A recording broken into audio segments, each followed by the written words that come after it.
Hello अंशल lovers, welcome back to my channel. Last part में हमने देखा था वांग जी को वैंस के साथ रहना अब अच्छा लगने लगा था। वो उनके साथ समय बिता रहा था और कामों में उनकी मदद भी किया करता था। उसे ब्यूरल माउंट्स में रहते हुए अब 12 दिन हो गए थे। यीलिंग की ठंड गूसू की ठंड के आसपास तो बिल्कुल भी नहीं थी, पर फिर भी क्योंकि वैंस में काफ़ी सारे एल्डर लोग थे, उनके लिए काफ़ी बेड्स का इंतज़ाम करवाना था, जिनके कंस्ट्रक्शन में वांग जी उन लोगों की मदद कर रहा था। वांग जी कभी भी क्लाउड रिसेस में इस तरीके के बेड पर नहीं सोया था, क्योंकि क्लाउड रिसेस में उसके रूम में हमेशा ब्रेजियर्स होते थे जो रूम को गर्म रखते थे। पर उसे पता था कि गूसू के विलेजेस में लोग इसी तरीके के बेड का इस्तेमाल करते होंगे। वो अंकल वैन के साथ काम करवा रहा था। उसके हाथ में वेट क्ले थी और उसका बाल बार बार उसके मुंह पर आया जा रहा था। कई बार वो उसे हटाने की कोशिश कर रहा था, पर ऐसा नहीं कर पा रहा था। अब वो बाल उसे इरिटेट करने लगा था। हाथ पूरी तरीके से क्ले से कवर्ड थे, तो वो हाथों का इस्तेमाल नहीं कर सकता था। तभी सडनली एक हाथ उसके सामने अपेयर होता है और उसके बालों को कान के पीछे लगा देता है। वांग जी उठकर देखता है तो वहाँ वियिंग खड़ा हुआ था। वियिंग की सेंट उसे तुरंत फील होने लगती है। वांग जी अचानक ब्लिंक करता है, क्योंकि उसकी हीट ओवर होने के बाद उसने वियिंग को नहीं देखा था। वो 3 कठोर शब्द जो वियिंग ने उससे कहे थे, उसके बाद वांग जी अब वियिंग को देख रहा था। वांग जी उससे कहता है वियिंग। वियिंग रिप्लाई करते हुए कहता है लंजा। वियिंग वांग जी की तरफ ही देख रहा था, पर कोई स्माइल नहीं करता और उससे पूछता है क्या तुम्हें मेरी मदद चाहिए। वांग जी तो कोई रिप्लाई नहीं करता, पर वहीं बैठी ग्रैनी वैन कहती हैं अपनी स्लीव्स ऊपर करो और शुरू हो जाओ। वियिंग उनकी तरफ मुस्कुराते हुए देखता है, पर ग्रैनी वैन को तो जैसे गुस्सा आ रहा था। वो उसे एक रिबन पकड़ाते हुए कहती हैं जल्दी शुरू हो जाओ लड़के, किसका इंतज़ार कर रहे हो। वियिंग कहता है ओके ग्रैनी, सॉरी सॉरी, मैं अभी करता हूँ। वो अपने कान पकड़ लेता है और पाउच बनाने लगता है। ग्रैनी वैन अपनी स्टिक निकालती हैं, उसे मारने लगती हैं। वियिंग इधर उधर भागने लगता है और कहता है ग्रैनी, मुझे दर्द हो रहा है कि आप क्या कर रही हो। ग्रैनी वैन कहती हैं अभी तक तुमने काम शुरू नहीं किया। वियिंग तुरंत अपनी स्लीव्स ऊपर करते हुए कहता है बस अभी शुरू कर रहा हूँ, और वो वांग जी के पास बैठ जाता है। वो तुरंत काम करने लगता है। वांग जी अपना काम रोक देता है और वियिंग की तरफ देखता है। वियिंग को भी पता था कि लंजा उसकी तरफ देख रहा है, पर वो ज़्यादा कुछ उसकी तरफ ध्यान नहीं देता। जब वियिंग की तरफ से कोई रिएक्शन नहीं मिलता तो लंजा भी अपने काम में लग जाता है। अंकल वैन के इंस्ट्रक्शंस पर वो दोनों साथ में काम करते हैं, पर इस बीच उन दोनों में बिल्कुल भी बातें नहीं हुई थी। वांग जी बार बार वियिंग की तरफ देख रहा था, पर वियिंग सीटी बजाते हुए ऐसे काम में बिजी था जैसे उसे उन दिनों का कोई फर्क ही नहीं पड़ा था जब वो लंजा से दूर था। डिनर के वक्त भी वियिंग उन सबको ज्वाइन करता है, पर वो लंजा के पास नहीं बैठा था, बल्कि उसने अपनी सीट वेंचिंग के पास रखी हुई थी। आयुएन वियिंग को वांग जी से इंट्रोड्यूस करवाता है, क्योंकि उसे नहीं पता था कि वो दोनों एक दूसरे को पहले से ही जानते हैं। पर इस बीच भी वियिंग वांग जी से ज़्यादा कुछ बातें नहीं करता, पर उसे इसी बात की खुशी थी कि कम से कम वियिंग अपनी केव से तो बाहर आया। आयुएन वांग जी से चुपके हुए बैठा हुआ था। डिनर करते वक्त अचानक वो अपने मुंह से कैबेज का एक पीस टेबल पर गिरा देता है। वांग जी चॉपस्टिक से उस गिरे हुए पीस को उठाता है और एक खाली प्लेट में रख देता है। एक हैंकरचिफ निकाल कर वो आयुएन का फेस क्लीन करने लगता है। तभी वो नोटिस करता है कि उस वक्त फाइनली वियिंग की आंखें जो सिर्फ उसे ही घूर रही थीं। वांग जी अचानक रुक जाता है और उससे कहता है वियिंग। वियिंग तुरंत उससे अपनी नज़रें हटाता है और फिर से अपने डिनर में लग जाता है। वांग जी एक बार फिर कंफ्यूज रह जाता है। अगला एक हफ्ता भी कुछ ऐसे ही गुजर जाता है। वांग जी खुश था कि वियिंग अब अपनी केव से बाहर आता था और अपने रूटीन को कंटिन्यू रख रहा था। वो उन लोगों के साथ डिनर करता था और काम में भी मदद करता था। वियिंग वांग जी को पूरी तरीके से इग्नोर नहीं किया करता था। वो काम को लेकर आपस में बातें करते थे, पर वो उससे उस तरह मजाक या बातें नहीं करता था जिस तरह वो बाकी वैन से करता था। वांग जी वैसे तो लोगों से बातें करना पसंद नहीं करता था, पर क्लाउड रिसेस में जो उसे अटेंशन वियिंग से मिलती थी वो उसे बहुत अच्छी लगने लगी थी। चाहे वो उसे कितना भी इरिटेट करता हो या उसे कितना भी एम्बैरेसिंग फील कराता हो, पर उसे वियिंग का एडिक्शन सा हो गया था। और अब यहाँ ब्यूरल माउंट्स में वो वांग जी को एक आउटसाइडर की तरह देख रहा था और बाकी वैंस के साथ इतने अच्छे से पेश आ रहा था। ये बात वांग जी को बहुत ज़्यादा हर्ट कर रही थी।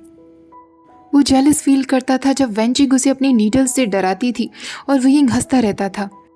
वो जेलस फील करता जब वियिंग काम करते करते थक जाता और कैजुअली अपना सिर वैनिंग के कंधे पर रख लेता था।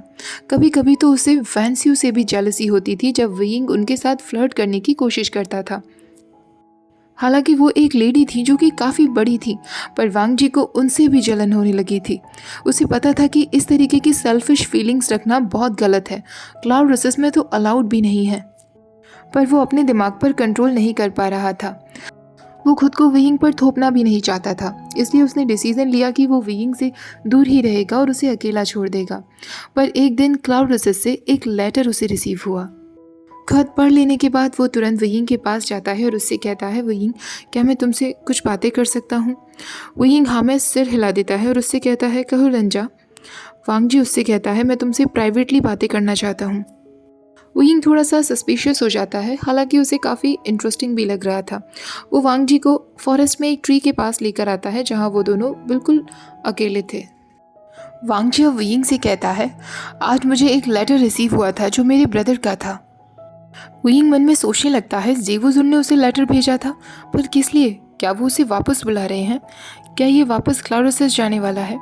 वयिंग ये सब सोच ही रहा था, तभी वांग जी उससे पूछता है, वयिंग।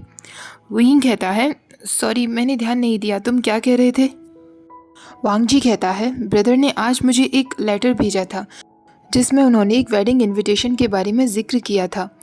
एक मैरिज होने वाली है जिन सेक्ट और जियांग सेक्ट के बीच में।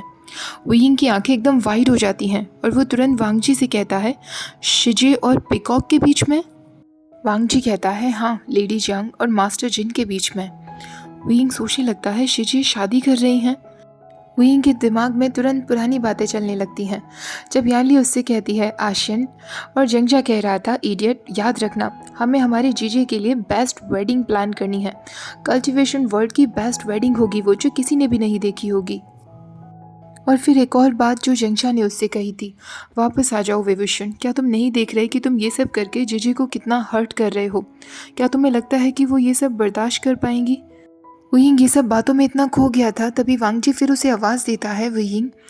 वयिंग अपने होश में आता है और वांग जी से कहता है, थैंक यू लंजा, मुझे ये सब बताने के लिए।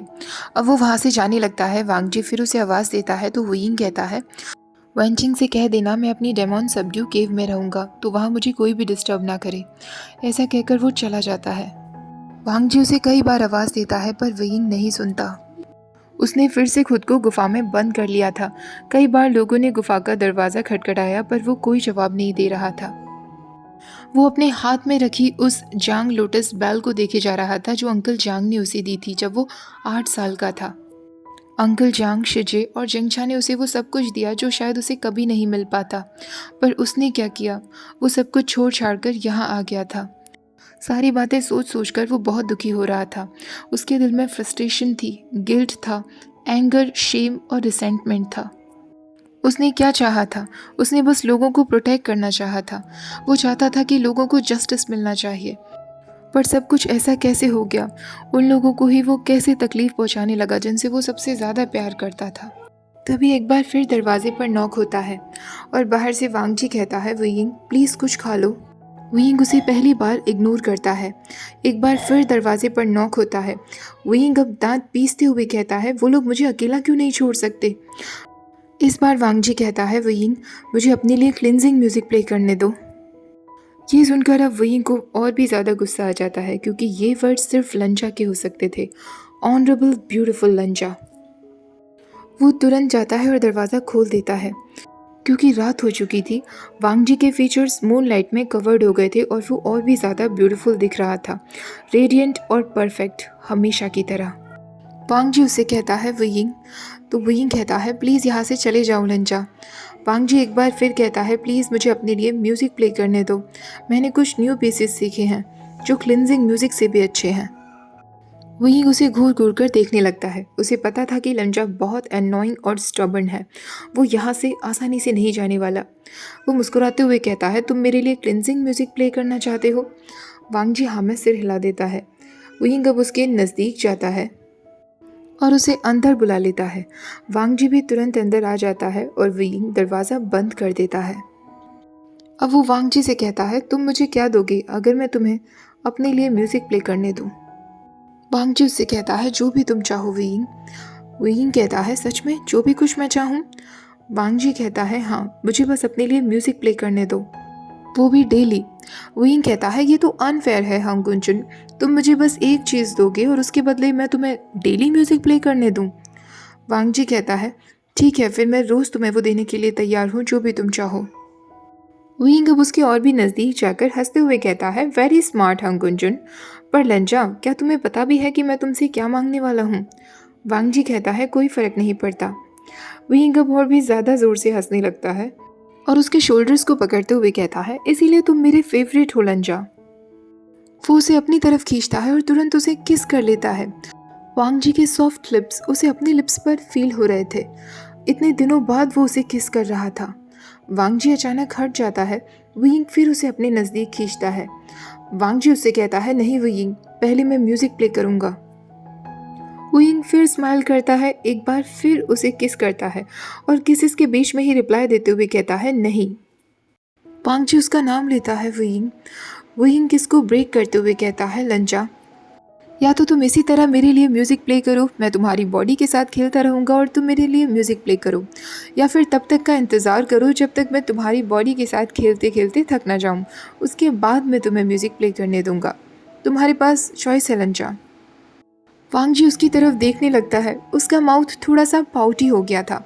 ये देखकर वहींग की आंखें एकदम सॉफ्ट हो जाती हैं और वो मुस्कुराते हुए कहता है, टू लेट लंजा, मैं ऑलरेडी तुम्हारे लिए पिक कर चुका हूँ।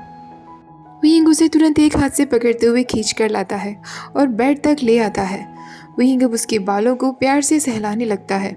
उसकी गोल्डन आइज एकदम वाइड ओपन थी। वहींग एक बार फिर उसे किस करता है। वांग जी भी इस बार ईगरली किस करता है।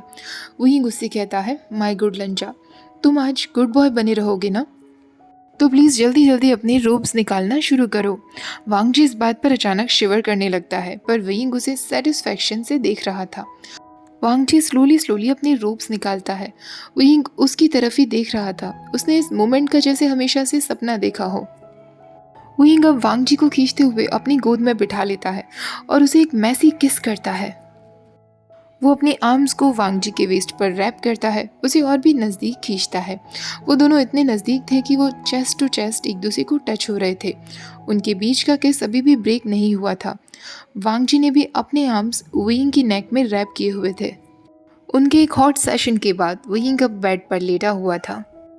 उसकी पूरी बॉडी को बस एक सिंगल ब्लैंकेट कवर किए हुए था। वो अभी भी आधी नींद में था।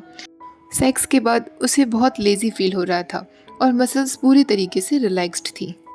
बैकग्राउंड में गुचिन म्यूजिक प्ले हो रहा था, जो कि ऑफ कोर्स उसका लंजा प्ले कर रहा था। वो अपनी आंखें खोलता है तो देखता है पास में ही मैट पर वांगजी बैठा हुआ था। उसने केवल इनर रोब्स पहने थे और उसके लैप में गुचिन रखा हुआ था जिसे वो प्ले कर रहा था।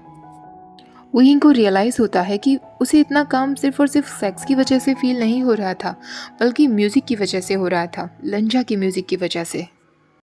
वो लंजा की तरफ देखता है। लंजा की आंखें बंद थी। वो पूरे कंसंट्रेशन से म्यूज़िक प्ले कर रहा था, जैसे वो चाहता हो कि वहींग राइट नोट्स को ही सुने। उसके ब्यूटीफुल हैंड्स एफर्टलेसली उस स्ट्रिंग्स पर मूव हो रहे थे और वो लैंड पोस्चर में बैठा हुआ था। वहींग मन में सोच रहा था, मैंने इतने दिन कैसे बर्बाद कर दिए लंचा से दूर रहकर। वांग जी की हीट के वो 4 दिन वहींग के लिए भी बहुत अमेजिंग रहे थे। 4 दिन तक वहींग को कुछ होश नहीं था। उसे सिर्फ लंजा ही लंजा हर जगह दिख रहा था।